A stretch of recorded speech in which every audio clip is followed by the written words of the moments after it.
Opinions and ideas expressed in the following Moraine Valley Broadcast Channel recording are those of its creators and do not represent the views of Moraine Valley Community College. Hello, Moraine Valley, and welcome to our podcast. I'm Ammerah. And I'm Darren Domingo.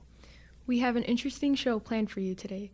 Today we will talk about the types of technology used in the Niyaz show, The Fourth Light Project, which was recently performed here at Moraine Valley. Brilliant and bright shapes and patterns were presented to the audience and have significant meaning as well as relevance to Islamic miniature paintings such as the ones previously on display in the FPAC. Paintings such as those created by Miriam Reina have significance in the processes used to create the pieces. We will finish off the show with our final thoughts on these topics as well as discuss the impacts and comparisons between them.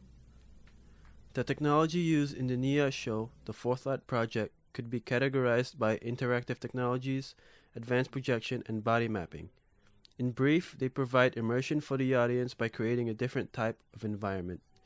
Niyaz has claimed that the Fourth Light Project is not just a musical event, but a multimedia experience. Interactive technologies relate to the idea that certain things react to different types of input in real time, which in this case was sound and movement. In addition, the use of advanced projection is where significant art or another form of content is cast on the screen and reacts accordingly to music. Body mapping works in conjunction with advanced projection, since the performer is projected onto the screen as he or she moves. Altogether, the technology Niyaz uses is a synergy of sound, space, image, and light that ultimately creates a unique experience for the audience. Muslims have created art from a very long time ago, and it aided in not only the artists themselves better understanding their religion and culture, but other believers and viewers as well. While most paintings portray Islamic topics, not all do. Some artists weave subjects such as politics and society into their paintings. In Islam, traditional paintings show how artists would take materialistic aspects of the world and manipulate them in a way to create beauty or add to existing beauty.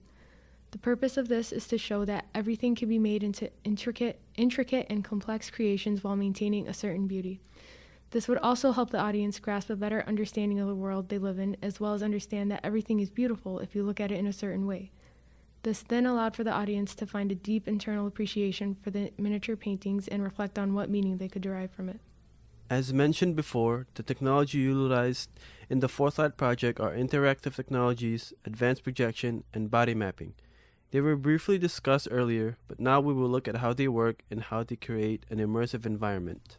To begin, interactive technologies can be described as technologies which interact with the human user to obtain data or commands and to give immediate results or updated information. There is lots of applications for this type of technology.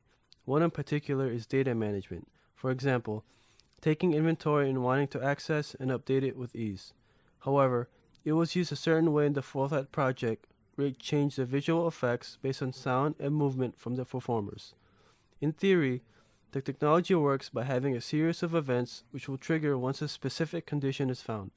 The specific condition is found through sensors, which is either put on the performer or on stage, which relays information to a device that checks the condition and changes the desired content accordingly. That is one way to look at it, but there could be different approaches. It is interactive in that sense, and it does develop a feeling of engagement, but it is limited to the performer and not the audience. The audience can see the process in action, however, and could possibly see the dynamic interaction between a human and a computer. Our next technology, advanced projection, is the process of casting content onto screens with complexity. I just described the word using a different word for advanced, but it is probably the easiest way for me to describe it. Looking at school in general, classes use a certain projector and it does the act of casting content onto a bigger screen, but they aren't really as advanced as we may think. So what makes a projection in the Fourth Light Project advanced? It is the application in how they got their content to appear. The stage in the Fourth Light Project is not just a big screen, as there are various places their content was casted on. There are projections for each performer and on the main screen. Combine it with interactive technologies and you have a show that is changing dynamically, that is being projected at the same time on different places. So in that sense, it is advanced. The audience can see how things react and how the projections are changing while listening to the music. Finally, onto our last technology. Body mapping consists of placing sensors on a performer. The sensors are placed strategically to enable the computer to generate a representation of their movement and appearance digitally. It can also be said that the use of body mapping is followed by the use of motion capture as well. Motion capture, by definition, is a process of recording the movement of objects or people.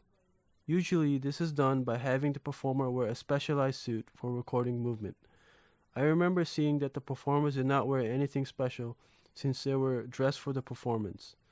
It can be implied that they probably applied the technology of body mapping and motion capture differently, but effectively as well. This application of body mapping technology allows Niyaz to create two versions of themselves: the physical representation, which is the one on stage, and the soul or spirit, which is on the screen. It provides the audience a creative feeling associated with something otherworldly, further enhancing the feeling of immersion gained from interactive technologies and advanced projection. Although the techniques used to create the miniature paintings are rigorous and take a lot of time and effort as well as skill and ability, the resulting paintings definitely show the artist's hard work. Some characteristics of these miniature paintings include that light and shade rarely exist. There are also many sparkling colors such as purple, gold, and indigo.